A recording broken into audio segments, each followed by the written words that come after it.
సామాన్యుల బక్కజికి భయపడేటోళ్ళ భూములు కబ్జా చేస్తే కిక్కేముంటది? అయ్యా బాంచన్ నా భూమి నాకు ఇయ్యున్ రయ్యా అని బతిలాడతాడు. ఆ సొంటోళ్ళతోని పోటీ ఉండది, వార్నింగ్లు ఇచ్చుకునే వారు ఉండది. అదే పెద్ద పెద్దోళ్ళ భూములు ప్లాట్లు కబ్జా చేస్తే తగ్గఫ్ వారుంటది, నువ్వా నేనా అన్నట్టుంటది ఫైటింగ్. అందుకే కావచ్చు చిన్న చిన్నోళ్ళ భూములు కబ్జా చేస్తే కిక్ వస్తలేదో లేకుంటే కలిసి వస్తలేదో తెలియదు కానీ ఇగో ఇక్కడ ఏం చేసిండ్రో చూడురి.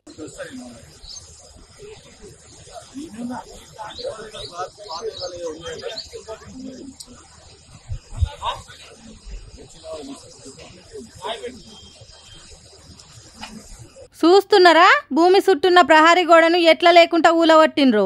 హైదరాబాద్ పట్నం మాదాపూర్ ఏరియాలున్న ఈ భూమి బీఆర్ఎస్ పార్టీ ఎమ్మెల్సీ నవీన్ రావు అనేట అయినదట. హాగో కంత పెద్ద లీడర్ భూమిని కబ్జా చేసిండ్రా.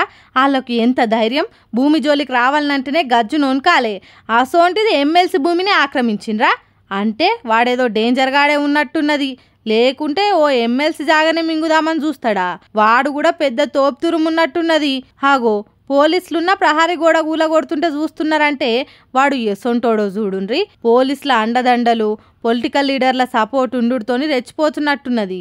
అంత పోకి రౌడీగాళ్ళు కాబట్టే ఇంత మోసానికి దిగబడ్డారు కావచ్చు. లేకపోతే చట్టసభల ప్రజల తరపున మాట్లాడేటోళ్ళ భూములు కబ్జా చేస్తాడా? ఇక ఈ ముచ్చట తెలిసిన ప్రతిపక్ష పార్టీలు అయితే ఇదంతా కాంగ్రెస్ పార్టీలే కావాలని చేయిస్తున్నారు. అధికారం ఉన్నది కదా అని ఎవరిని పడితే వాళ్ళని ఏడిపించే పనే ముందటేసుకున్నారు. ఇదేమన్నా రౌడీల రాజ్యమా, గుండాల గూడెమా అని అంటున్నారు. చూసుకుంటా కోట్ల కొద్దిలువ చేసే భూములను వదులుకుంటారా ఎవరన్నా? అందుకే ఎమ్మెల్యే మాధవరం కృష్ణారావుతో కలిసి వచ్చి మాదాపూర్ పోలీస్ స్టేషన్లో కేసు పెట్టిండు ఎమ్మెల్సీ నవీన్ రావు. ప్రతిపక్ష పార్టీ ఎమ్మెల్సీ పరిస్థితే ఇట్లుంటే కాంగ్రెస్ సర్కార్ల కామన్ మ్యాన్ గతి ఇంకెట్లుంటుందో ఆలోచన చేయుండ్రి. ఇది ప్రజల కోసం పని చేసే ప్రభుత్వమా లేకుంటే కబ్జాలు చేసేటోళ్లను రౌడీజం చేసేటోళ్లను కాపాడే ప్రభుత్వమా అని అడుగుతున్నారు. మరి ఆ భూమి మీద ఏమన్నా మాది మీది అనే పాత లెక్కలు ఉన్నాయో లేకుంటే నిజంగానే కబ్జా చేసిండ్రో అనేది పోలీసులు తేల్చాలే అని కోరుతున్నారు ఈ ముచ్చట తెలిసిన జనాలు. మేము విద్యార్థులకు మెస్ ఛార్జీలు పెంచినాం, పిల్లలకు ఎసోంటి తగ్లిపులు లేకుండా చూస్తున్నాం అని సర్కారు గొప్ప చెప్పుకుంటున్నది. కానీ నిజంగా అట్లున్నదా? బళ్ళల్లో సర్కారు చెప్పిన సకదనం లేదనే అంటున్నారు చాలా మంది. వీళ్ళు అన్న మాటలు మనం నమ్ముడెందుకు? డైరెక్ట్ ఆడ ఏం జరుగుతుందో చూస్తే తెలియదా? ఏం పనులు ఏం చెప్పిస్తురా అవి?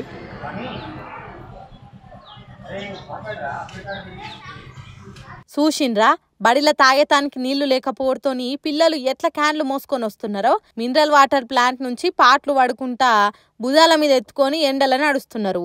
ఇంతకు అలా బడిలో ఏం జరుగుతున్నది, ఎందుకు నీళ్లు మోసుకొని రావాల్సి వస్తున్నది అనేది ఆ పిల్లలే చెప్తున్నారు. ఇనుండ్రి.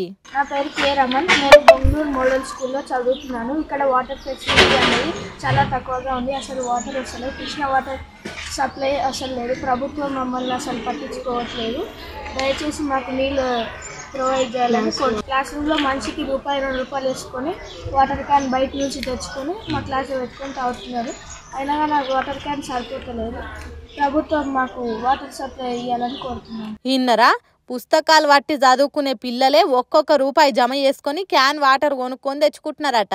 ఇబ్రహీంపట్నం మండలం బొంగళూరు అనే ఊర్లున్న సర్కార్ బడి ముచ్చటిది. సీఎం రేవంత్ రెడ్డి సారేమో మైకుల ముందట మేం సర్కార్ బడులల్లా సౌకర్యాలు పెంచుతున్నాం, రాబోయే కాలంలో సర్కార్ బడిలనే చదువుకోవాలి అన్నట్టు తయారు చేస్తాం అని చెప్తున్నాడు. కానీ ఇక్కడేమో గిట్లున్నది. ఇదేనా రేవంత్ రెడ్డి చేస్తున్న సక్కదనం అంటున్నారట ఈ బడి పిల్లల తల్లిదండ్రులు. మరి ఈ ముచ్చట సీఎం రేవంత్ రెడ్డి దాకా పోతే ఏమంటాడో, నీళ్ళొచ్చేటట్టు చేస్తాడో లేదో, సూషిజుడన్నట్టు చేస్తాడో ముందు తెలుస్తుంది.